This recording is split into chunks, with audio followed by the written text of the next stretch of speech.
Hi guys, just want to do a quick video of changing wheels here.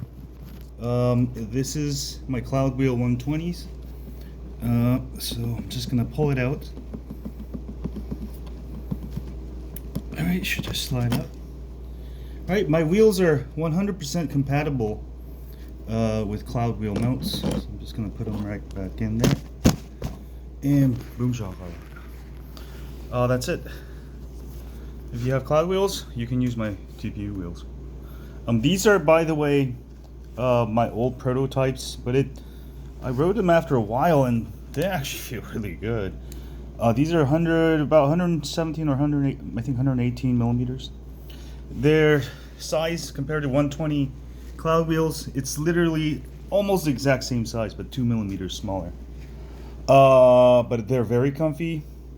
Now, one thing I'll tell you, these will not get the same range as these because they're way softer. You get way more traction. You can go over a lot more stuff without the vibration. So I will have this wheel, the 118 millimeter, available soon. And I've also got 128 millimeter for those of you with large, more powerful boards. This one's only a 5068 motor, so you really can't go that fast. You can't accelerate that fast. So these wheels are perfect. They will warm up a little bit and they'll soften while you ride. Whereas these are 130s, right? These are actually extra wide, but I'm actually testing between 60, is that 62? 62 millimeters versus 70. And also I'm testing how the treads affect your ride and comfort. And it's ending up that you don't need to go wide. Wider doesn't necessarily make it softer or anything. I mean, you do have more material, but I feel this is feels actually softer. But yeah, keep testing. This is my last version I made. It's 127 millimeter.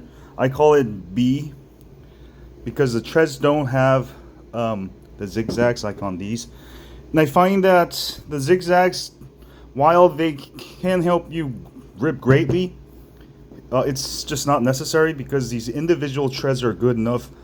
As you ride, the core warms up, and what happens is the wheels get very soft and it will almost get flat. So right now it's curved, but as you ride it, it warms up and it gets flat, and that's where the softness comes from.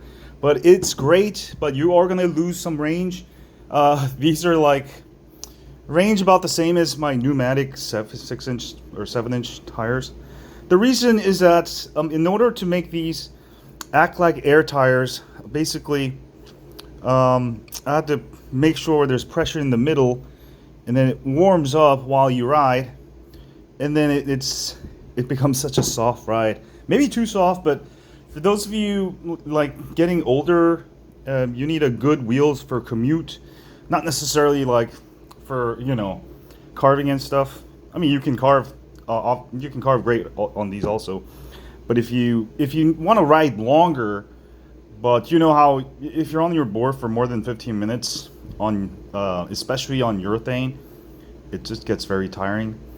But you don't want to really lug around the 7-inch tire because it's so damn heavy. I have all the boards I want, but I always prefer the smaller wheels.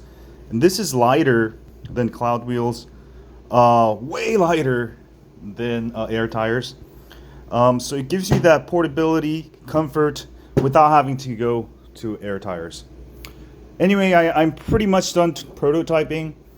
I will have these 3D printed files, and also I'm actually able to produce these. I have actually about 7-8 printers, so I can print out maybe 2 or 3 sets per day. So I'll probably do both, but stay tuned. But it's been exciting. And for those of you wondering, oh, these are 3D printed, they're gonna break down. Well, these are riding for a whole week. No signs of wear. They don't really wear out. Because even though it's 3D printed, TPU material Unlike hard materials, they really stick. Just and unless the melting, I print this at 240 degrees Celsius. That's almost 440 degrees Fahrenheit. Unless you get to those temperatures, these things are not gonna melt away. I mean, if you do like donuts or something, or just what is it when you what is it donuts? Not donuts. You know, where you take your car and what do you call it? Sorry, my English is getting bad. I've been here in South Korea too long. Anyway, as long as you use them normally, they're gonna last maybe longer than your thing, just because the material is actually harder. It's 95A. Now you will get sometimes if you hit something really sharp or something, maybe you get a little thing like that. But overall, they're gonna not just like break away, you know.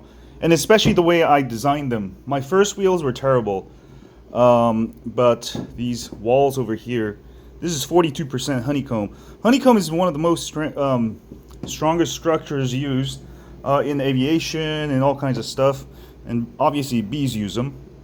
So the walls, the sideline walls are thick enough. There's enough perimeter, so it holds well together. You know, I could say you could go take these and go 60 miles per hour and you'll be fine.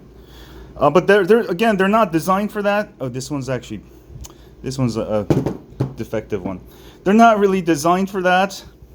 Again, I designed it for commuting at slower than 30 miles per hour. I don't recommend you go faster than 30 miles per hour on an electric skateboard. You know that guy on YouTube? I was watching him like for, I don't know, like 6 months ago, a year ago. And he was going way too fast. He had the Croix. He was going like doing 0 to 40 tests. And I just had a sense that if he falls, he's just going to fall hard. And, you know, just because the nature of an electric skateboard, you have nothing to absorb the impact. On a motorcycle, yeah, at least you have the big ass, what's that, 300-pound motorcycle, for example, or 500-pound. But with a skateboard, when you fall off, you absorb everything, right? And I went to I think that guy's name's Heath Lewis. Actually went on, because I was wondering how come he's not uploading videos lately. So I went on his Facebook, and I don't know when he uploaded, but he broke his femur. His femur bone right here. He broke it going too fast. So guys, these things are not made to go faster than like 30. Maybe I would go push it at like 25 miles per hour or 20 at most. I used to go really fast when I first got my electric skateboard, and that's how I broke my arm, and it's still broken. So after that, I don't go that fast. I don't actually wear any safety gear because I don't go that fast. You don't need safety gear unless you're going terribly fast, in my opinion. But yeah, stay safe out there. Wheels are coming. Testing them out.